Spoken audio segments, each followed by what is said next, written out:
नमस्कार दोस्तों। कहानियों की श्रृंखला में आज सुनेंगे मालती जोशी जी की कहानी वेल डन पापा। लेकिन उससे पहले मेरा आपसे विनम्र अनुरोध है कि अगर मेरे द्वारा सुनाई हुई कहानियाँ आपको अच्छी लगती हैं तो मेरे चैनल को सब्सक्राइब ज़रूर करें, लाइक करें और अपने दोस्तों और परिचितों में शेयर भी करें। बेल आइकन दबाना बिल्कुल भी ना भूलें। आज सुनिए वेल डन पापा। मैं चाय लगवा रही थी कि इन्होंने भीतर आकर कहा, सुनो, वो जो नीली शर्ट वाला है ना, उसे ध्यान से देखना। क्यों? मैंने पूछा। मेरी बात का जवाब दिए बिना ही ये बाहर चले गए। मुझे इतना ताव आया, हर चौथे पाँचवें रोज़ कोई ना कोई चाय पर या खाने पर होता है। किस किस को देखूं मैं? कोई नए आए हैं, कोई ट्रांसफ़र होकर जा रहे हैं, किसी की नई नई शादी हुई है। इन्हें बस बुलाने का बहाना चाहिए। अब ये दो रंगरूट ऑफिस में नए नए आए हैं। वे खुद किसी विजिट पर आते तो एक बात थी, बाकायदा निमंत्रण देकर बुलाने की क्या ज़रूरत थी। श्याम के हाथ चाय भिजवाकर मैं भी बाहर आ गई। दोनों ने उठकर नमस्ते की। दोनों ही स्मार्ट और सुदर्शन थे।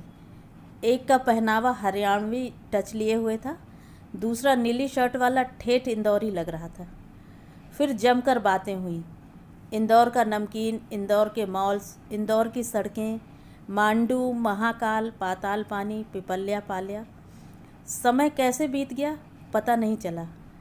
घर से दूर जब कोई अपना मिल जाता है तो कैसा लगता है, बस वैसी ही अनुभूति हुई। वे लोग दरवाजे के बाहर भी नहीं पहुँचे होंगे कि इन्होंने पूछा, लड़का कैसा लगा? वो इंदौर वाला ना? खूब अच्छा, मैंने कहा। विवाह के लिए बात कर लें? इन्होंने पूछा। सच मेरे मन में भी यही बात आ रही थी। ज़रा उसके घर द्वार के बारे में पता करो, मैंने कहा। कर लिया है, कब से इस मिशन पर हूँ। पिता विभाग में अकाउंटेंट हैं, 3 भाई बहनों में यह सबसे बड़ा है। आनंद नगर में अपना LIG मकान है, इन्होंने बताया। विवाह LIG में रहेगी? मैंने नाक सिकोड़ कर कहा। देखो, लड़के की इंजीनियर की नौकरी है और इंदौर में अपना मकान होना ही बड़ी बात है। और विवाह को वहाँ कितना रहना है? वह तो अपने पति के साथ बंगले में रहेगी, इन्होंने समझाते हुए कहा। फिर भी खैर ठीक है, पापा को बता दो। अंतिम निर्णय तो उन्हीं को लेना है, मैंने कहा। आनन फानन में पापा को फ़ोन किया गया। वे बोले, जो बच्चे विपरीत परिस्थितियों में पलकर बाहर निकलते हैं वे बड़े होनहार होते हैं। मेरी तरफ से हाँ है, विभा से पूछकर बताता हूँ। पापा के जवाब के रूप में चौथे दिन विभा रानी खुद ही आ गईं। मुझे बड़ी खुशी हुई। फिर उन लोगों को खाने पर निमंत्रण दिया गया। हरियाणा वाला समझदार था, समझ गया कि कुछ और ही खिचड़ी पक रही है। उसने कोई बहाना बनाकर क्षमा मांग ली।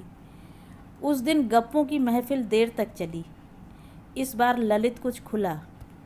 उसने खूब किस्से और चुटकुले सुनाए, प्रोफेसर्स की नकल उतारी। विभा ने भी खूब आनंद लिया। इन्होंने अपना मत स्पष्ट कर दिया। विभा को थोड़ी देर उसके साथ अकेले छोड़ दिया। कहा कि तुम्हारी हाँ हो तो बताना, फिर हम तुम्हारे घर वालों से बात करेंगे। 2 दिन बाद उसका फ़ोन आ गया और विभा के साथ इंदौर के लिए मैं रवाना हो गई। अपने पति देव पर सचमुच गर्व हो रहा था। कितने अपनेपन से वे पापा की मदद कर रहे थे। हम लोगों के इंदौर पहुंचने के बाद पापा ने ललित के पिताजी को फ़ोन पर संपर्क किया। पापा ने उन्हें सपरिवार चाय पर आने का निमंत्रण दिया। वे आए तो, पर सपरिवार नहीं, सिर्फ अपनी कन्या को साथ लाए।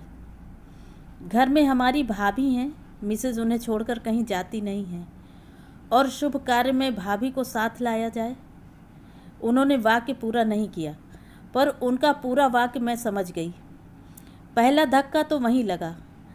इस युग में ऐसी सोच, पर यह तो शॉक ट्रीटमेंट की शुरुआत थी। वे लोग रिक्शे पर आए थे। पापा ने शमशेर को उन्हें घर छोड़ने के लिए कहा। लौटकर वह बड़े मायूस अंदाज में बोला, सर, वह घर बेबी के लायक नहीं है। मैंने पतिदेव की बात दोहराते हुए कहा, उसे कौन सा वहाँ रहना है, वह तो इंजीनियर साहब के बंगले में रहेगी। ललित के पिता जाते समय कह गए थे, कल सुबह आ जाइएगा, बात कर लेते हैं। पापा सुबह सुबह तैयार हो गए।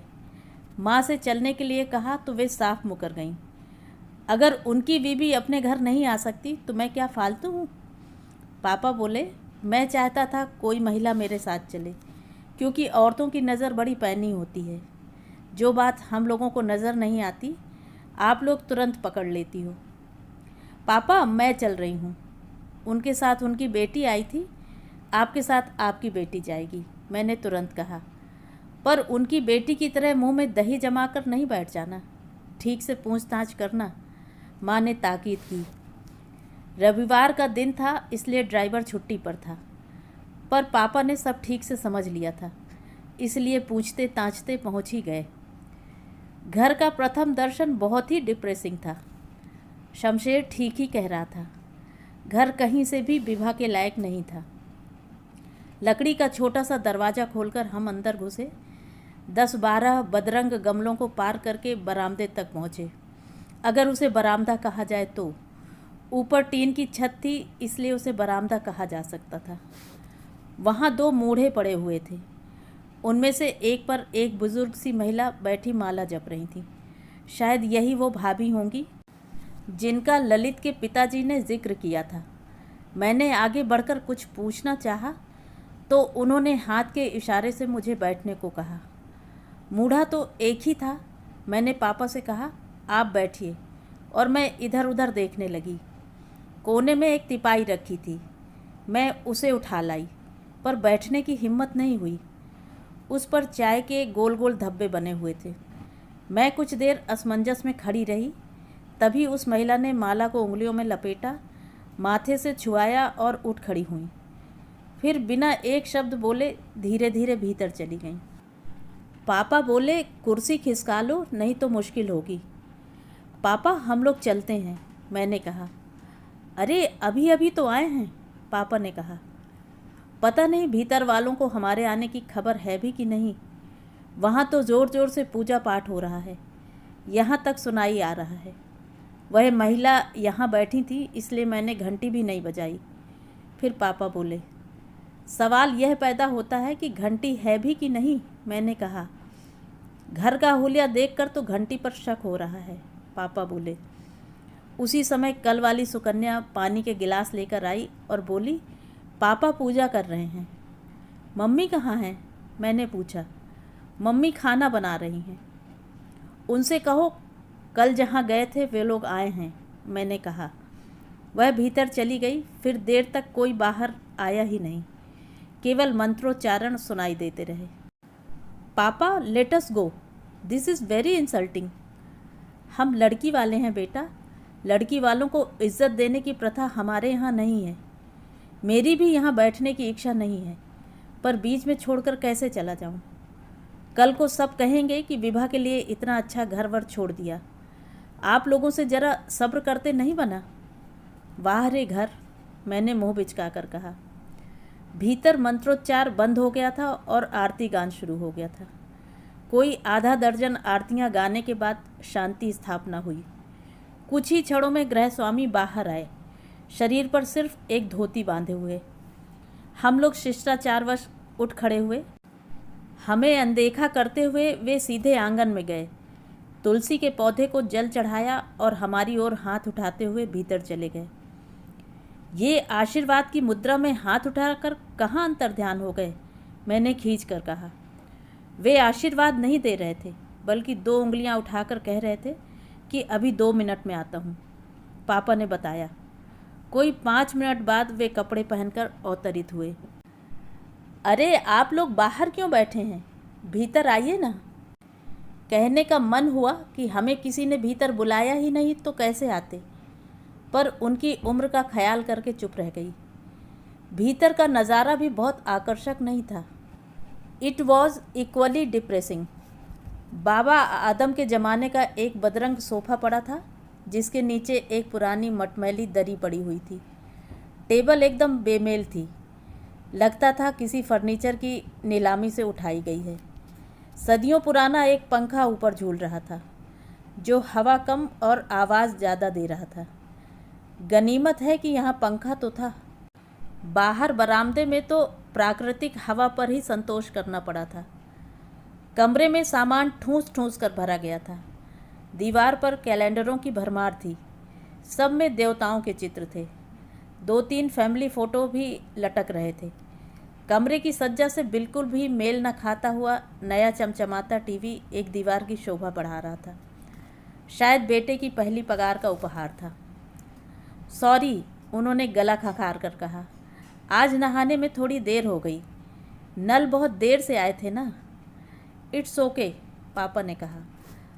अब और देर ना करेंगे, वह काम कर लें जिसके लिए आए हैं। Let us come to the point. Point यह है, उन्होंने दोबारा गला साफ करते हुए कहा, हमें बिटिया की हाइट ज़रा कम लगी। माफ़ करना, पर मेरे बेटे की हाइट 5 फुट 9 इंच है। मैं तो भरी बैठी थी, एकदम फट पड़ी। हाइट तो आपको पहली नज़र में ही पता चल गई होगी। फिर ये बात कहने के लिए आपने 24 घंटे क्यों ले लिए? उन्होंने आंखें तरेर कर मुझे देखा। उन्हें मेरी एक स्त्री की बेअदबी पसंद नहीं आई होगी। तल्ख स्वर में बोले, एकदम कैसे कह दें? कुछ विचार विमर्श भी तो करना होता है कि नहीं? यहाँ रोज़ के रिश्ते चले आ रहे हैं, सबके साथ तालमेल बिठाना होता है। रिश्तों का तो ऐसा है अंकल, कल को आप किसी बिजली के खंभे को भी लड़का बनाकर खड़ा कर देंगे तो उसके लिए भी रिश्ते आने लगेंगे। पापा ने धीरे से मेरा बाजू दबाकर मुझे चुप रहने का संकेत किया। सच तो यह था कि मैं अपमान से सुलग उठी थी। मुझे रोना भी आ रहा था, पर मैं इस घटिया आदमी के सामने रोना नहीं चाहती थी, इसलिए गुस्से से फनफना उठी थी। पापा ने शांत स्वर में कहा, देखिए, आपके बेटे की रजामंदी के बाद ही हम आगे बढ़े हैं। उसने हाँ कर दी, उसके बाद ही हमने आपसे संपर्क किया है। उसे क्या अकल है? अव्वल दर्जे का बेवकूफ़ है वो। पहली लड़की देखी और हाँ कर दी। कितनी लड़कियां देखने का प्लान है? मेरे इस व्यंग को वे सहजता से पी गए और बोले, अभी तो शुरुआत है। बेटे के बाप होने के दर्प से उनका चेहरा दमक रहा था। आपने एक बार ललित से बात तो कर ली होती, पापा ने कहा। वो तो रात को ही कर ली थी।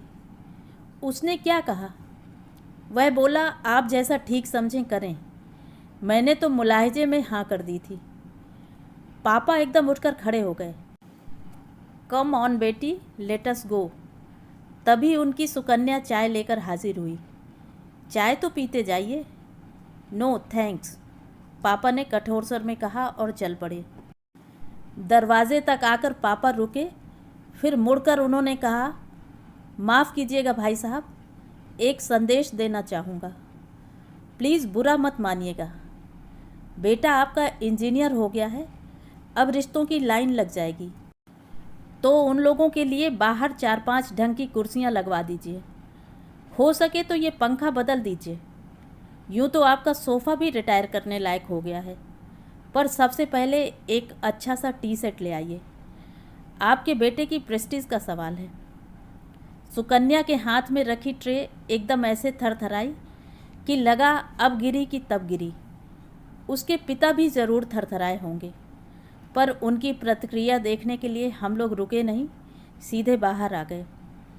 गाड़ी में बैठते ही मैं पापा के कंधे से झूल गई। वेल डन पापा, वेरी वेल डन। तो ये थी कहानी। कहानी आपको कैसी लगी? कमेंट करके ज़रूर बताएं।